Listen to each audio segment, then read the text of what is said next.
Hi guys! Welcome to Jekotech TV! Smile ka muna dyan! Okay guys, let's go!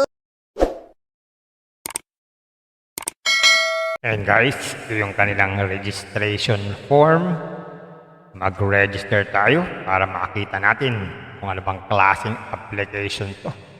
Gawin na natin. Yan, ganyan lang kasimple. Click natin sign up. Ito nga guys, after natin mag-sign up, makakuha tayo ng libreng 20 pesos.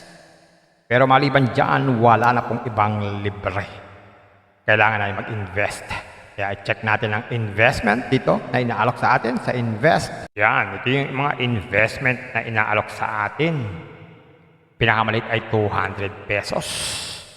Na meron daw itong 64 everyday nakita sa loob ng 120 days. So lumalabas dito, 3 araw lang, bawi na ang puhunan. Aba, ang bilis Sunod naman ay 400. Ito ay meron daily na 112 every day. Sa loob ng 120 days din. So ito lumalabas dito. Medyo matagal-tagal to. 4 na araw to bago mabawi ang puhunan. Meron din namang 800 pesos. 230 na to ang everyday nakita niyan. 4 na araw din, bawi ang puhunan. Meron din naman 1.6. 460 naman po ang everyday. Pero para makapag-invest dyan, kailangan mo nang mag-recharge. So, check natin yung recharge dito sa profile. Charge. Yan. So, maglagay na tayo ng mga amount dito. Yan, 1.6. Pwede nyo i-pay Maya or Gcash. Gcash na lang. Pay now. Yan. Gcash. Login tayo. Next. Yan. Scan itong QR code. Mag-transfer ng fund. Ayun. Meron na tayong pondo, pwede na tayong mag-invest. Sa withdrawal, click lang itong withdraw. Yan, maglagay ng bank. Lagay dito ang bank na pili natin, pwedeng Gcash or Maya. Lagay ang Gcash name at saka Gcash number at yung gusto nating withdrawal password. Yan, click natin confirm. Yan, pwede na tayong mag-withdraw. Check natin. Withdraw. So, pag nag-withdraw pala ay walang fee, 0.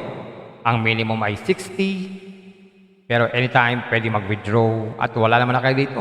Kung limit ang withdrawal, so only withdrawal to.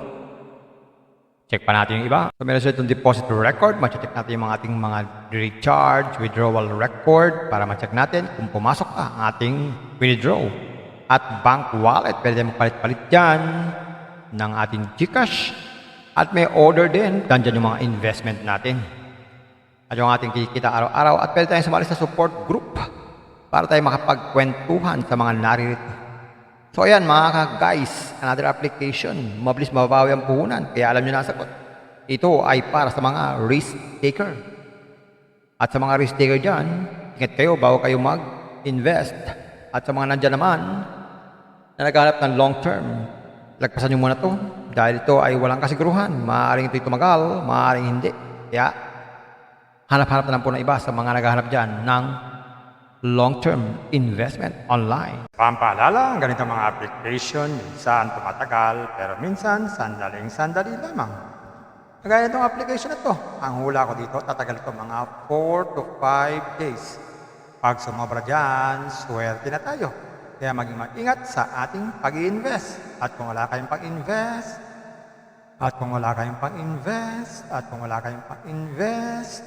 Kung may free, sa free na lang muna tayo. Kung may free, sa free na lang muna tayo. At sa pampaalala, ang ganito mga application, minsan tumatagal, pero minsan sandaling-sandali lamang.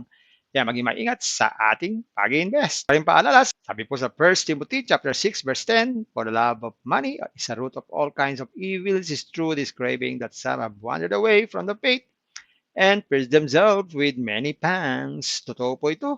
Ang pera naman ay hindi masama. Yan ang ginagamit natin sa pang-araw-araw natin buhay, pambili ng bigas, ulam, sapatos at iba pa. Pero ang babala dito ay yung pag-ibig sa pera. Pag tayo po umibig na sa pera, maaari tayong makagawa ng sari-saring kasamaan. Yan po ang kinauugatan, yung ating pag-ibig sa pera.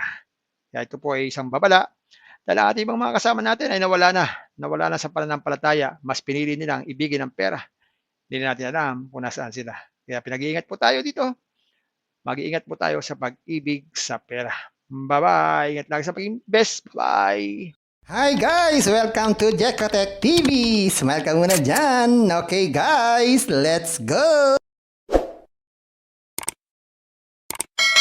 And guys, ito yung kanilang registration form. Mag-register tayo para makita natin kung ano bang klaseng application to.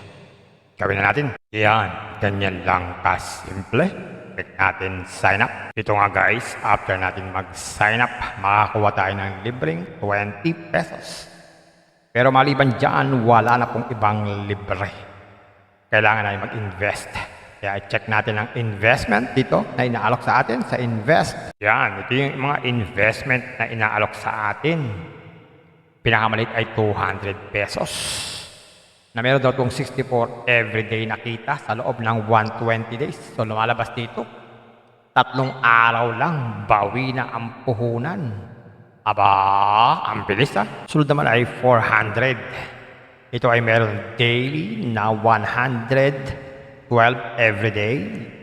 Sa loob ng 120 days din.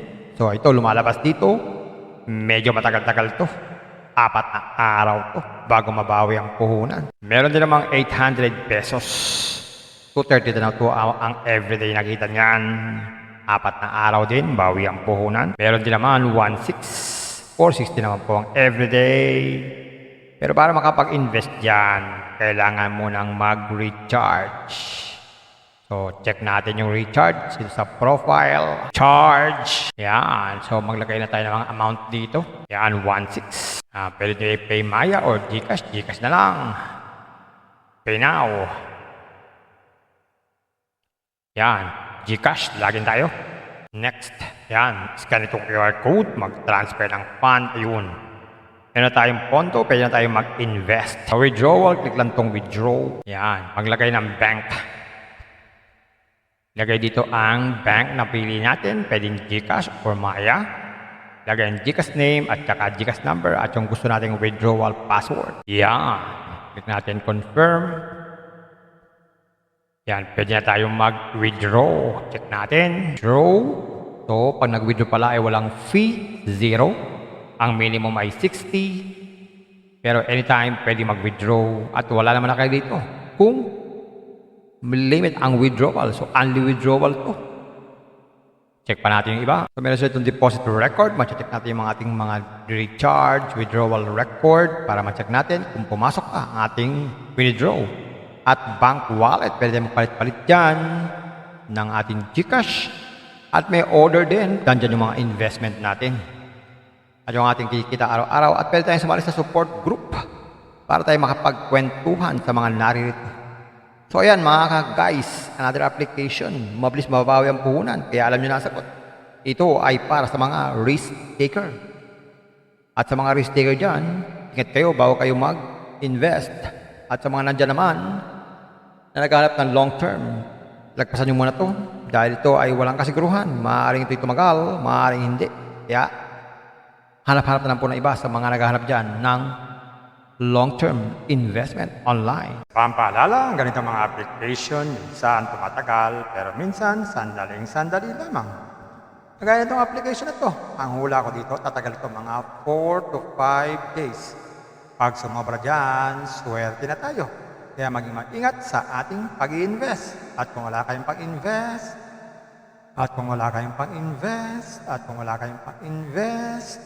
Kung may free, sa free na lang muna tayo. Kung may free, sa free na lang muna tayo. At sa pampaalala, ang ganitong mga application, minsan tumatagal, pero minsan sandaling-sandali lamang.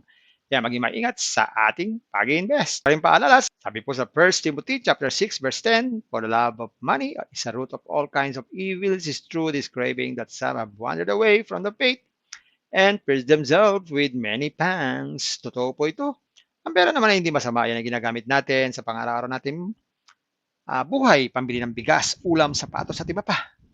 Pero ang babala dito ay yung pag-ibig sa pera. Pag tayo po umibig na sa pera, maaari tayong makagawa ng sari-saring kasamaan. Yan po ang kinauugataan, yung ating pag-ibig sa pera. Kaya ito po ay isang babala. Dahil ang ating mga kasama natin ay nawala na sa pananampalataya. Mas pinili nilang ibigin ang pera. Hindi natin alam kung nasaan sila. Kaya pinag-iingat po tayo dito. Mag-iingat po tayo sa pag-ibig sa pera. Bye-bye! Ingat lagi sa pag-invest. Bye! Hi guys! Welcome to Jekatech TV! Smile ka muna dyan! Okay guys, let's go!